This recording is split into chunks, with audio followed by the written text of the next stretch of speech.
Bullshit. It's an OBS Marketing Show. I'm your host, Dave Mastovich. Our guest today is Leah Lizarondo. But first, let's hit the bullseye. Alexa, let's talk. The voice of Amazon's Echo is more than that to a lot of people. She'll know the answer, or I like playing trivia with her, or common phrases. The research that Leah talked about in the first episode, and we'll talk about more, the marketing research, the marketing intel that good companies do. Amazon did their marketing intel, and they found that phrases like, she'll know the answer, I like playing trivia with her, are very common and way more common than they thought with their more than 3 million Echoes that have been sold. Some even say good morning and good night to Alexa and treat her almost like a person. Look, I called her. When Amazon released the Echo in 2014, they didn't expect people to talk to it as if Alexa were a person. Now they're doing everything they can to make her more and more like one of the family.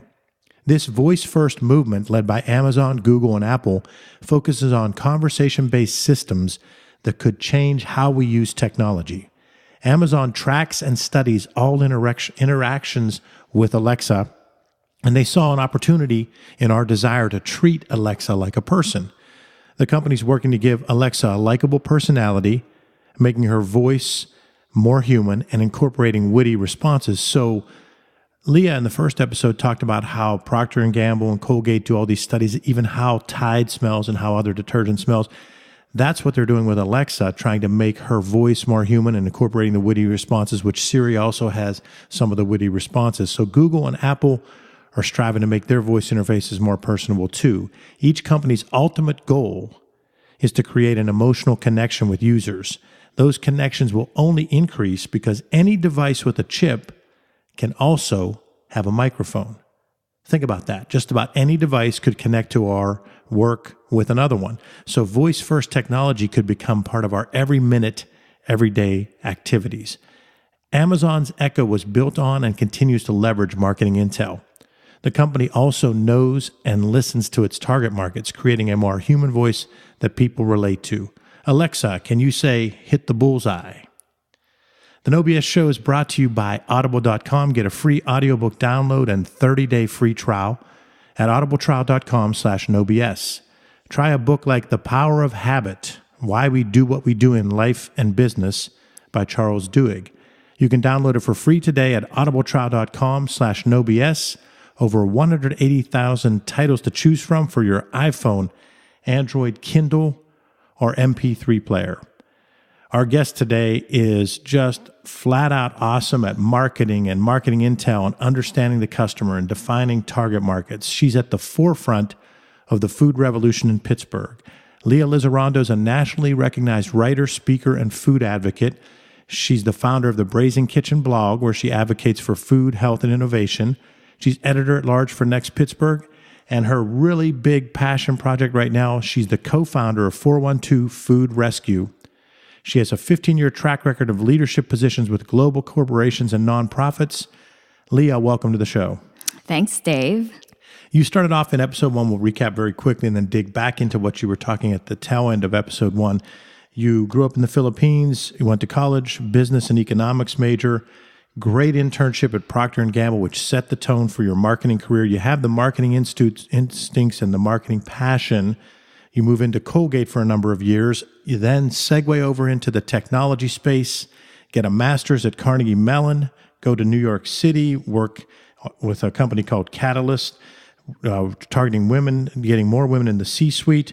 You come back to Pittsburgh, which we're thankful for, and you become CEO of Dress for Success during a turnaround of that company in Pittsburgh, Dress for Success in Pittsburgh. You started the food and food writing, and all of a sudden it's grown, and now you've got 412 Food Rescue. You talked a little bit about it at the tail end of episode 1. Give our listeners who may be tuning into episode 2, what's the big idea behind 412 Food Rescue?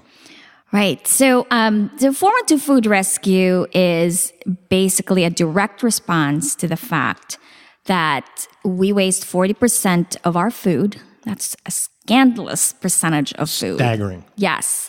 And on the other side of that is that 1 in 7 of us go hungry.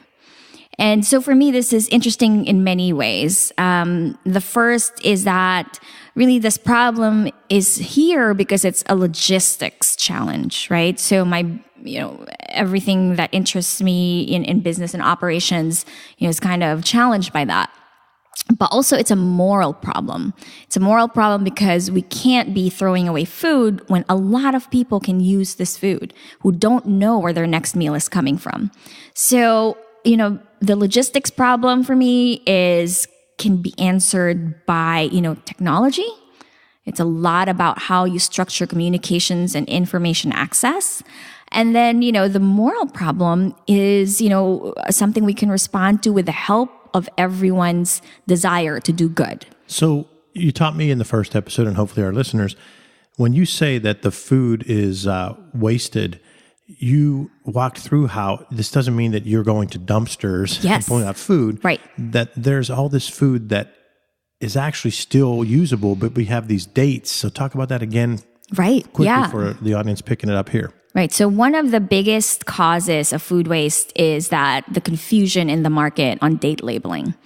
We see all these expiration, sell by, use by dates in packaging, but they are not federally regulated. No one is really overseeing how these dates are decided, except for infant formula, because there's nutrition degradation as it gets older.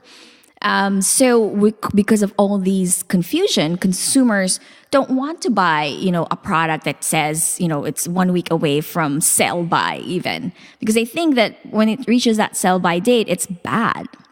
And so grocery stores are forced to take it off the shelves, even though it's still perfectly good. So it's not really something that grocery stores want to do. It's driven by our own preferences. The second is that we have, as consumers, unreasonable standards for how beautiful our produce should be. So the same standards that we have for models in magazines. But really, real food come in many shapes and sizes. It doesn't have to look like the perfect apple.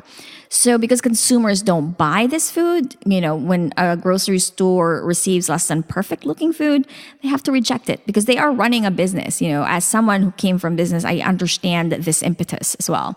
So there's a lot of work that needs to be done in terms of changing consumer perceptions so that it can balance out with what businesses put on their shelves. And also education on the business's part that, hey, maybe we should start selling uglier food so that consumers get used to seeing it. So change needs to happen on both sides. Now, you think that's actually underway now that we're trying to, take me as an example. I'm spoiled. I go in to get an apple. If it were even slightly bruised, all of us are like that. Okay, yeah. So maybe other generations we can change that with? Is that what you're thinking? Yeah. So Giant Eagle actually started produce with personality.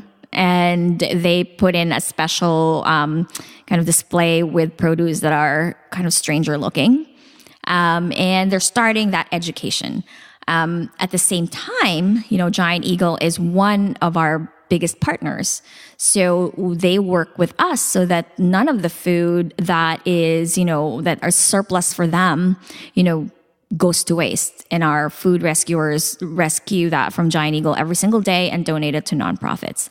So Giant Eagle is approaching it from both ends, on all ends of the stick. And hopefully, as all retailers practice that, then maybe in the end, there's no more need for 412 Food Rescue because people are buying everything. So that's a great big idea and is going to take a ton of messaging. It does. And that's going to be nationally and internationally needs to be worked on. Right. It's a gargantuan messaging task. So let's put that over here on the left saying that's a goal to get to. It could be 5 years, 10 years, could be a whole generation. Yes. But in the interim, you want to take food that shouldn't be thrown away and be able to get it to people that need it. So you talked in the first episode about Giselle Fetterman, who has the free store in Braddock, and she's co-founder with you of 412 Food Rescue. So the two of you work together, and you have this model. You mentioned in the first episode you go to Costco. Tell me what your plans are to try and grow and spread beyond, because you're helping you're doing a great service here but I'm going to assume it's geographically limited. How far are people coming to the free store in Braddock? Right. So we don't just work with the free store now. So that's just how we started. Okay. That was the nexus. And pretty quickly, we brought on Jennifer England, who is, the third person on the team that when we were just starting out, unfunded, and she really helped grow our network. And she, cultivated these partnerships with nonprofits that has since then grown to about 200. So we are partnered with over 200 nonprofits in the Allegheny County. So we work with the Allegheny County Housing Authority, the Housing Authority of the City of Pittsburgh, Community Kitchen Pittsburgh, Meals on Wheels programs, shelters, like Bethlehem Haven downtown, all manner of nonprofits that serve those who are food insecure, who have food needs. And we work with over 150 retailers now. And these retailers on a daily basis see who we call our food rescue heroes. And these are one of our 850 volunteers that go every day, pick up food and deliver it to nonprofits that they're assigned to. So what's awesome, Leah, is that you've taken your, and I was talking about this with a client the other day, is you've taken your business skills and your knowledge and your expertise, and you've applied it to something you're passionate about that you said there's a moral implication to, because everything you just said is the logistics that come to you because you've learned and worked so hard at your skill, and you've thrown out those terms. And I'm thinking, logistically, if you don't have someone with your background, that doesn't happen. And I'm sure Jennifer and Giselle as well. But the point is, you went and grew now to 850 volunteers, 200 locations. So it now has spread. So when we say that geographically now, how far is it covering all of the 412 zip code? It's covering all of the county now. Okay. So we're beyond 412. We're at 724. Uh-oh, we're going to change the name. Right, I know, right? So, so we cover all the county. This year, we're going to hit 1 million pounds of food rescued, all by, this network of volunteers that give their time and resources every day. How'd you recruit the 850 volunteers? So this is a guess, and I don't want to minimize what people do at all, but I think what we provided for everyone wanted, I think, it's like Anne Frank, I think everyone is good at heart. And I think everyone wants to contribute to doing good, but they just didn't know how, didn't have any outlet for it. And, if you could productize something, this is volunteering at its easiest and most rewarding. You give 20 minutes to an hour of your time whenever you can give it. You pick up food from a grocery store, so you have this visceral kind of experience where you understand what food waste means because you see what's in your car.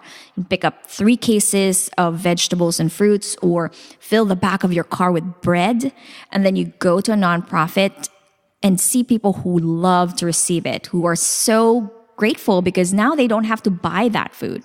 They actually get fresh food for free. And what you did to prevent this fresh food from going to a landfill to going to someone who actually needs it. And multiply that one person every single day by multiples and factors, and you have this movement that's growing.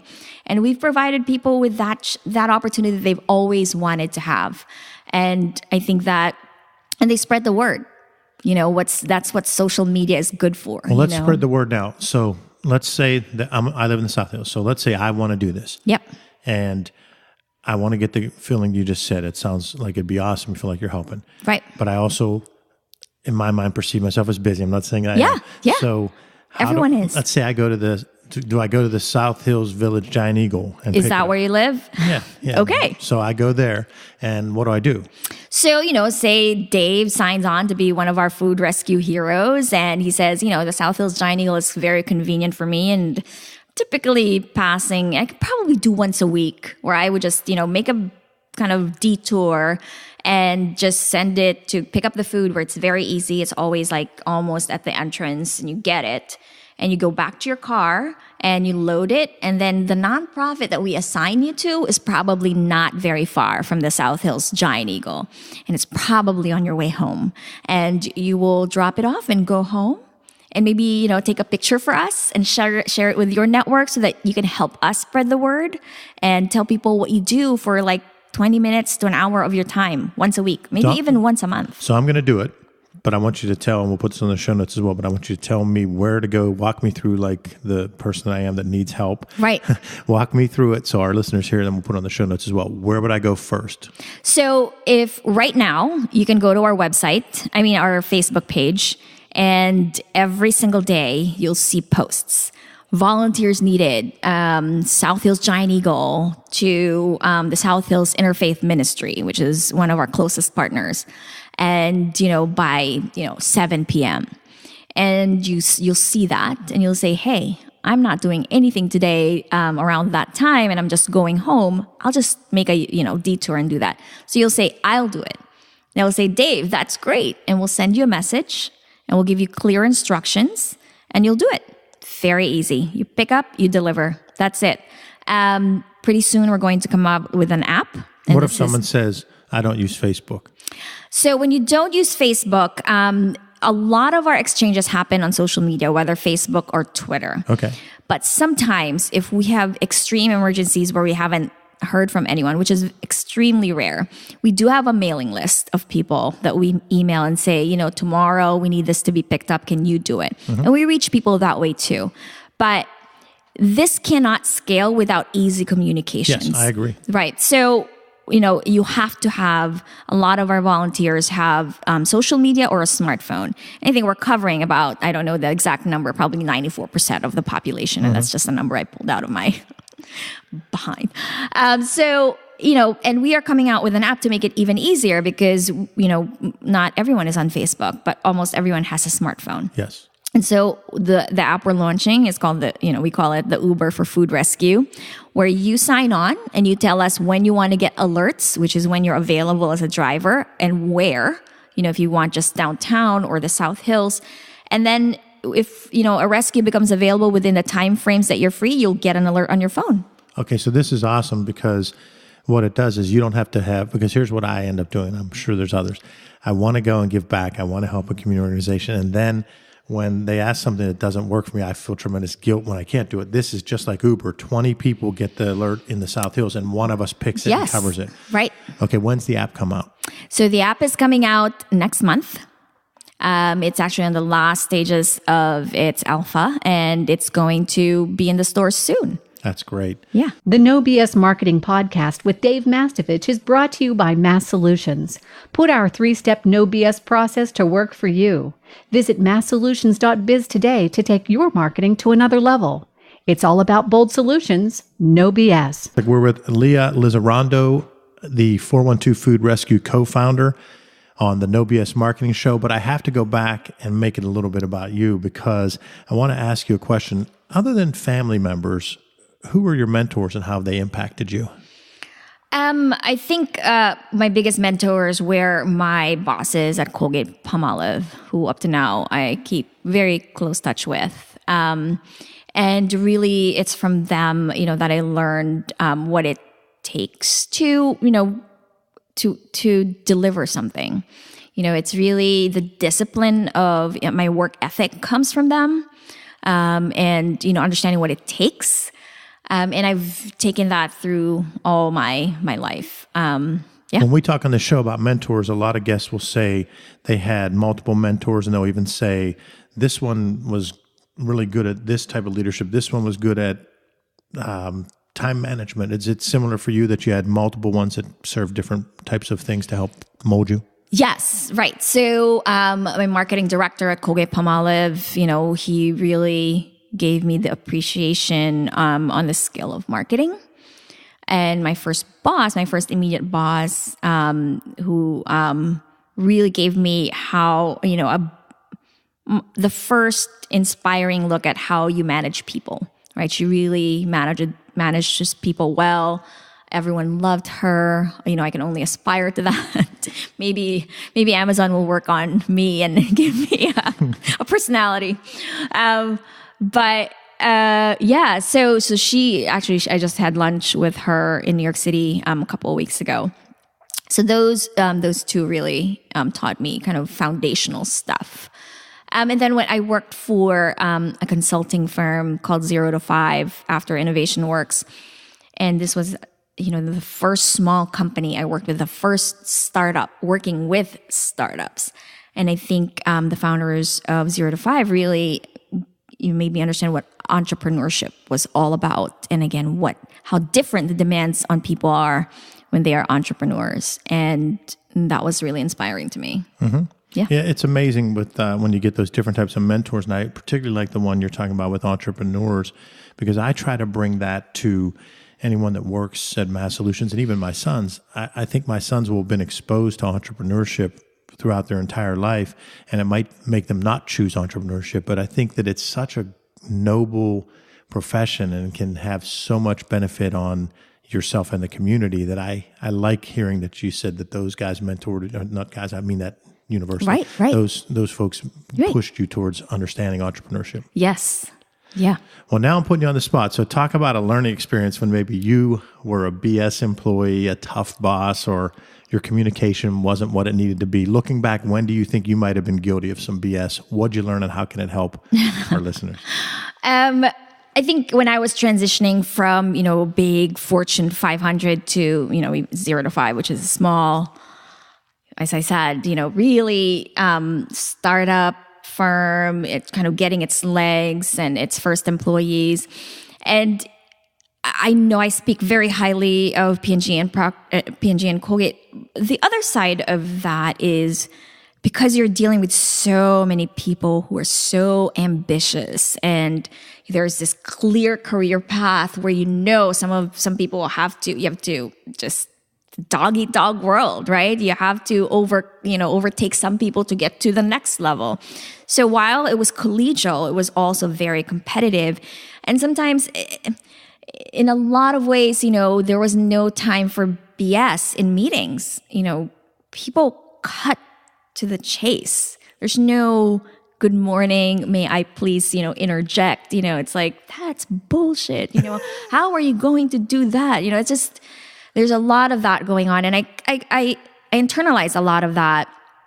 Even now, as I write emails, I have to go back and add the how are you?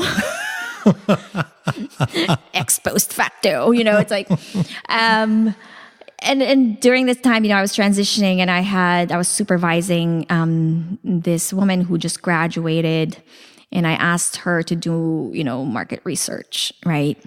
And I said, okay, this is how you do it. You look at industry trends, right? So you go to, whatever the industry magazines are, get the trending information, get all the players in the market, plot them in terms of where they're positioned so we can see some gaps and just paint me a picture. And I thought that was enough. And so she, went and did what she thought I asked for, and then she did her presentation, and it was not what I asked for, clearly. And I delivered my feedback not in a very good way, and she ended up crying.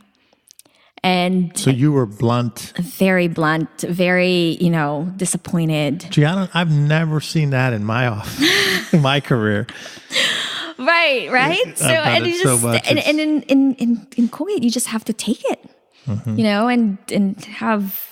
It's funny you bring that up. I have the same parallel at UPMC. That's what I always say was I was much more blunt and much shorter with people because that was the culture, but I did learn from it. So I'm guessing that's where you're going with this. It is. And it's, which is not to say that everything was awful. As I said, I have all my, a phenomenally excellent experience at Colgate. It was just a different way of delivering things when you want to get on to the next thing. Mm-hmm. And culturally, I think that needs, some readjustment in many different other industries, like especially nonprofits, I think, which is not to denigrate nonprofits. But like I said, and when I write emails, I go back and add a, how are you? So you're saying, if I'm interpreting you correctly, like I think the big places like Colgate, UPMC, even though UPMC is a nonprofit, they're like a Fortune 500 company.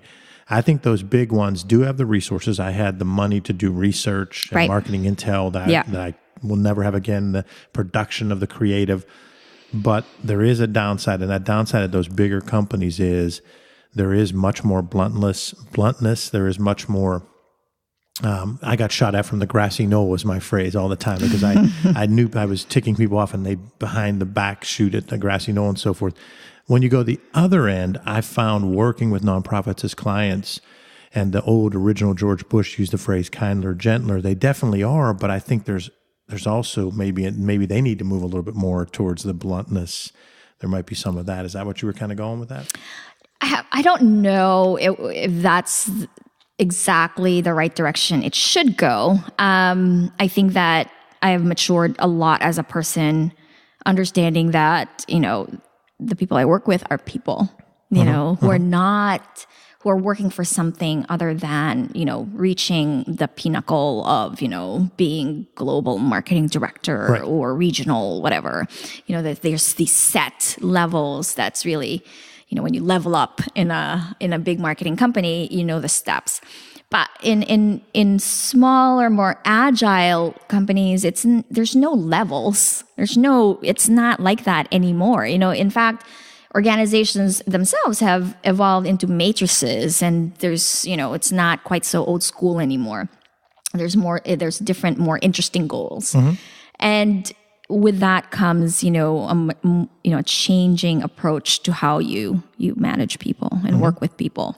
Yeah, I agree with you. I think that where I was going was, I just think that sometimes you also have to have a clear accountability. And I think one of the problems with the whole matrix approach is I don't agree with the 1970s through the 80s, top-down, big structure, and the director can't talk to the VP of the other department, all that. I think that was nonsense. Mm-hmm. But I also think the challenge we're going to have with the matrix style and millennials and Generation Z is going to be, how do we make sure we still have accountability? Because every system has flaws. Yeah. And that's the flaw of when you go matrix is we ultimately all desire to know who the boss is. Right. No matter how much we want to say that we don't, you want to know who's the boss that I'm accountable to, what do I have to do, and how are you going to evaluate me on it? Now, and that's what I think we just have to make sure that that's clear as we go this major shift in how we lead. Yeah, and I think that's where goals become important, and goals that are attached to people, and how they'll be measured. And I think that being clear in that is important. Absolutely. So it can go down that path, but it can be anything. Pick a tool that'll help our audience tell their story, craft their message, communicate to internal, external target audiences, or maybe help them with their daily productivity and how they go about setting goals. Whatever you think might help our listeners. Oh, I mean, that's easy. We love Slack. Our team uses Slack all the time. And I think it's great for, quick messages, not discounting your interruption message earlier. You can turn off Slack in the same way you could turn off emails. But it's good for the quick question where you don't want to have a conversation. You just have a quick clarification, or organizing many different peoples and many different teams, and communicating that way, I think has been very efficient for us. Awesome. Leah, thanks for being on the show. Thank you for having me. This is fun. I guess I closed a little early. Was there anything you thought I'd ask that I didn't? I like to ask guests that. No, I think, we talked about it. I think, I enjoyed the whole discussion. It's not every day I get to talk about, marketing and geek out on it and with someone who truly understands and appreciates the value of it. Yeah, you were an awesome guest, because I think that purist of marketing is the people that are marketing purists are so small a percentage, and I believe you are one of them. Thank you. And to our listeners, thanks for joining us for the No BS Marketing Show. Visit masssolutions.biz for show notes plus additional marketing and messaging resources. Click on the podcast button. Are you signed up for light reading? You'll receive valuable strategies every other week to improve your marketing and transform your message. It really is light, intended to be read in 2 minutes or less, and it just might trigger bright ideas for you. Again, go to masssolutions.biz, light reading. Lastly, ask yourself, what's the big idea, and build your story around the answer. It's all about bold solutions.